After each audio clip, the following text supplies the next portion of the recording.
नाज़रीन, कभी आपने सोचा है कि अगर किसी खुश्क, सुनसान और बे आबोगया रेगिस्तान के बीच अचानक ऐसे ढांचे खड़े हो जाएं जो बिल्कुल एयरक्राफ्ट कैरियर जैसे दिखाई दें, तो इसका मतलब क्या हो सकता है? जी हाँ, सैटेलाइट तस्वीर ने दुनिया को हिला के रख दिया है। ये सिर्फ आम तमीरात नहीं बल्कि एक ऐसा राज है जिस पर आलमी खुफिया एजेंसियां भी परेशान हैं। सवाल ये है कि एयरक्राफ्ट कैरियर समंदर में होते हैं, मगर इब्राहिम ट्रोरे इन्हें रेगिस्तान में क्यों बना रही हैं? ये कोई खेल नहीं, ये है खुफिया मंसूबा जो बुर्किना फासो को अफ्रीका की सबसे बड़ी ताकत बना सकता है। और आज हम आपको दिखाएंगे वो हकीकत जिसे जानकर आप हैरान रह जाएंगे। नाज़रीन, क्या आपने कभी गौर किया है कि आखिर इब्राहिम ट्रोरे बुर्किना फासो के सुनसान और बे आबोगया रेगिस्तान में इतने बड़े जंगी यानी एयरक्राफ्ट कैरियर के ढांचे क्यों खड़े कर रही हैं? ये कोई आम बात नहीं बल्कि दुनिया के लिए निहायत अजीब और हैरान कुन राज है। सैटेलाइट तस्वीर में जो मनाजिर सामने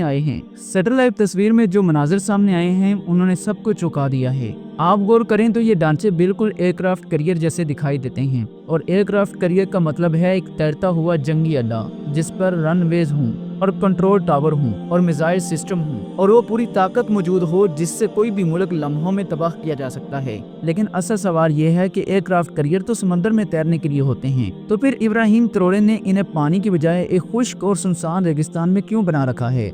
ये सिर्फ कोई तमीर नहीं बल्कि एक ऐसा राज है जिसने दुनिया भर की खुफिया एजेंसियों को हिला के रख दिया है। और आज की वीडियो में हम इब्राहिम ट्रोरे के इसी मंसूबे पर बात करेंगे, लिहाजा वीडियो को आखिर तक जरूर देखिएगा। तो दोस्तों, इब्राहिम ट्रोरे और चीन ने मिलकर सहारा के रेगिस्तान में एक ऐसा नया और हैरानकुन मंसूबा शुरू किया है। इस मंसूबे का मकसद बुर्किना फासो को एक ताकतवर तरीन मुल्क में बदलना है ताकि कोई भी आलमी ताकत अफ्रीका की सरजमीन को कमजोर न समझे। इस मकसद के तहत इब्राहिम ने चीन के साथ मिलकर एक ऐसा एयरक्राफ्ट तैयार करने का मुआहदा किया है जो दुनिया के जदीद तरीन टेक्नोलॉजी से लेस होगा। ये सिर्फ एक जहाज नहीं बल्कि एक मुकम्मल जंगी अड्डा होगा जो फिजा और समंदर दोनों पर गलबा कायम करने की सलाहियत रखेगा। इस नए एयरक्राफ्ट की खास बात यह है कि इसमें स्टेल्थ टेक्नोलॉजी इस्तेमाल की जा रही है जिसकी वजह से ये रडार पर नजर नहीं आएगा। मतलब अगर दुश्मन के रडार इसे ढूंढने की कोशिश भी करेंगे तो ये ऐसे गायब हो जाएगा जैसे हवा में तहलील ही हो गया हो। चीन की तरफ से इसमें वही सिस्टम शामिल किया जा रहा है जो इसने अपने J-20 स्टेल्थ फाइटर में इस्तेमाल किया है। ये टेक्नोलॉजी अमेरिका और यूरोप के लिए भी एक गेम चेंजर होगी। इसके अलावा इस एयरक्राफ्ट में हाई मिसाइल रेंज और लॉन्ग रेंज मिसाइल नस्ब किए जाएंगे जो एक वक्त में सैकड़ों किलोमीटर दूर अपने अहदाफ को तबाह कर सकते हैं। यानी अगर दुश्मन का कोई बहरी बेड़ा या फौजी अड्डा हजारों मील दूर भी हो तो ये एयरक्राफ्ट अपने मिसाइल टेक्नोलॉजी के जरिए इसे निशाना बना सकेगा।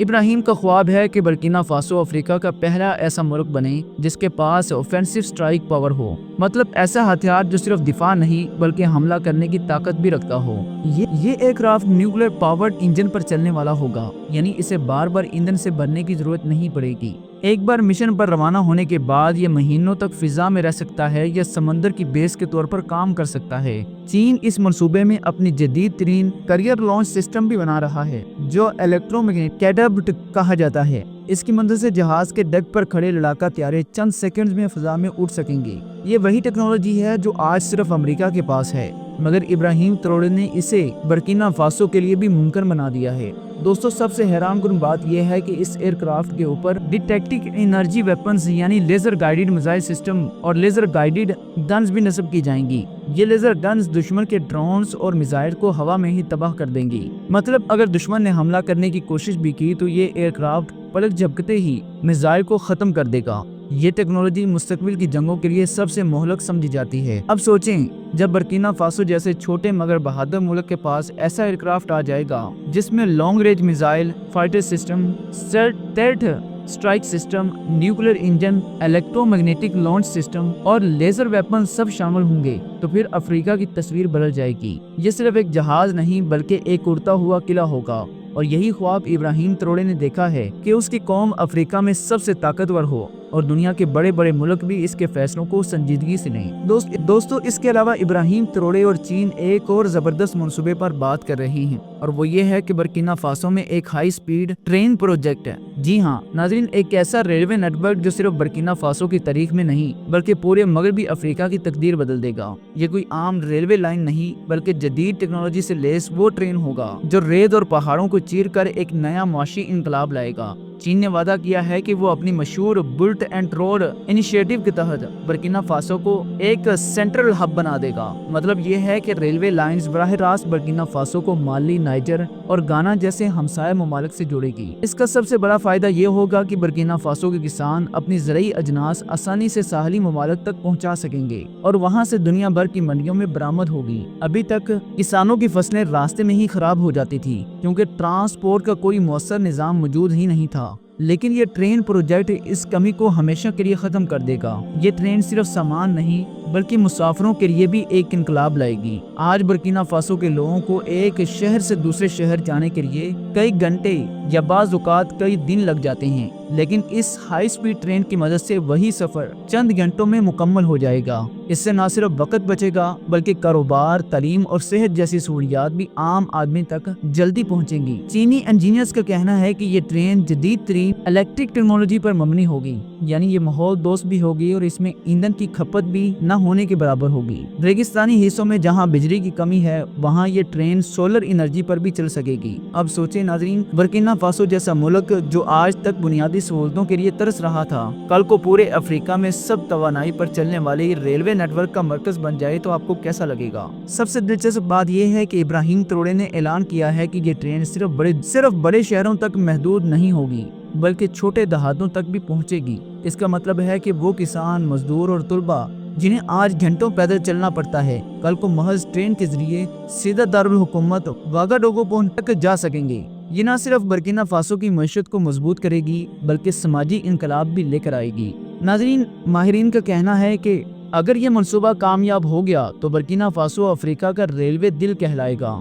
یہاں سے نکلنے والی پٹریاں پورے مغربی افریقہ کو ایک دوسرے کے قریب لے آئیں گی، تجارت بڑھے گی، روزگار کے مواقع پیدا ہوں گے اور سب سے بڑھ کر برکینا فاسو اپنی جغرافیائی اہمیت کی وجہ سے ایک نئے طاقتور ملک کی شکل اختیار کر لے گا۔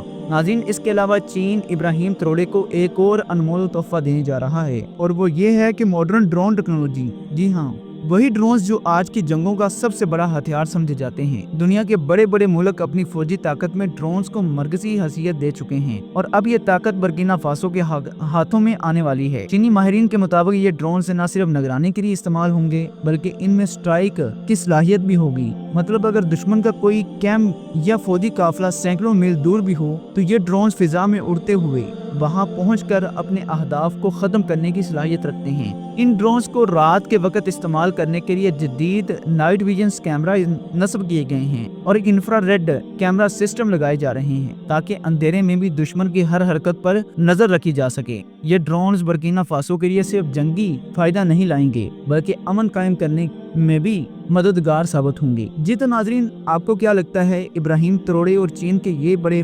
منصوبے واقعی میں برکینا فاسو کی تقدیر بدل دیں گے؟ اگر بدل دیں گے تو ہمیں نیچے کمنٹ سیکشن میں لکھیے ابراہیم تروڑے زندہ باد۔ اگر ویڈیو پسند آئی ہو تو اسے لائک شیئر کرنا مت بھولیے گا تاکہ یہ ویڈیو اور زیادہ لوگوں تک پہنچ سکے اور زیادہ لوگ بھی اس کے بارے میں جان سکیں۔ اللہ ہم سب کا حامی و ناصر ہو۔ السلام علیکم ورحمۃ اللہ وبرکاتہ۔